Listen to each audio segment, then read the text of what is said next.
Hey teachers, welcome to the latest video where I'll be trying to share information that will hopefully be helpful as we try to adjust to these weird times. Along those lines, please let me know if there's anything in particular that you want to learn about. I'm happy to dive into whatever topics that you feel would be the most helpful. For this video, I'm going to focus on something that I think might be helpful with the sheer number of emails, documents, and other resources that are being shared during this time. I use these techniques myself, and while it's been a little while, I have gotten my email inbox down to 0 emails from time to time. If this sounds like a dream come true or an impossibility, give this video a watch and see if these tips don't help you out as well. Today, let's tackle Gmail. Our district is pretty email heavy to begin with, and with COVID-19, I know we're all getting copious emails from any website or product we've ever interacted with online, offering guidance, extra resources, and tips for online learning. Some of these are actually really useful, but I don't always have time to sort through every email at that exact moment, so I want to start by sharing a little about Gmail's labels system. If you've used other email providers, you might be used to sorting emails into separate folders, which is a great way to keep your email correspondence organized. Gmail's labels function a little like folders, but they're more like tags that you can apply to each email you send or receive. The nice thing with this system is that instead of having to put emails into one specific folder, you can add as many labels as are appropriate. Labels are located along the left side of your Gmail interface. Gmail creates special labels automatically, like updates, promotions, forums, and social, but you can create as many of your own as you want. I have labels for every staff member, grade level, and content teams, and labels to better sort and keep track of the resources that are shared with me. To create a label, you can scroll to the bottom of your labels list and click Manage Labels, or open the settings at the top right of Gmail and select the Labels tab. From here, just click Create New Label. You can also nest related labels. For example, all of my COVID-19 related emails are under a COVID-19 top label and then categorized between resources, updates, communication, and so on. What does this look like in action? Well, for example, this email that was forwarded from Phil has some resources related to the current school closure, so I can add a label to show that it's something shared by Phil, and also add it to my COVID-19 resources label. There are 2 buttons at the top of Gmail that allow you to add a label to an email you have open or one you have selected.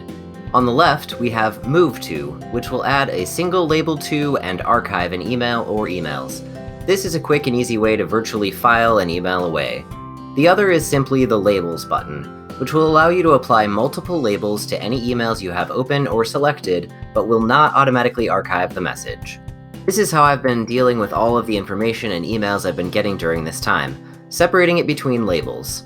Message from iReady about access to new materials, COVID-19 resources. Message from Janelle or Phil about the district's plans moving forward, COVID-19 guidance. Message from Edutopia with awesome articles on powerful teaching strategies and guidance for COVID-19, Edutopia, and COVID-19 resources. You get the idea. You can also set up automatic labels using Gmail's filters. For example, when I get an email that's sent through School Messenger to the Vernon community, it's automatically labeled as VMS Community, and I can tell right away from the colorful tag added. If you're interested in filtering and automatically labeling things, let me know and I can do a video or virtual PD on that. Another Gmail function I use a lot when I'm trying to do a little email triage is the snooze feature. If I get an email that I want to follow up on but need time to do other things or have more pressing messages to respond to, I snooze the email to return to my inbox later.